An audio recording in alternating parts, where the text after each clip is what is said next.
This is an illustration of an on-demand Sage 100 table extraction of related fields given a particular key. We will start with the table used in the previous videos on constructing a self-referencing query.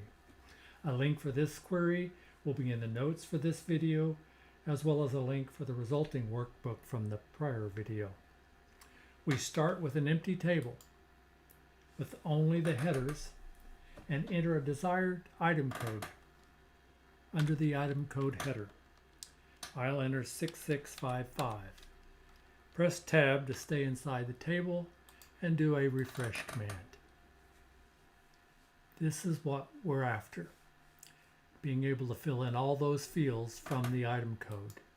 Further, we can enter several item codes at once.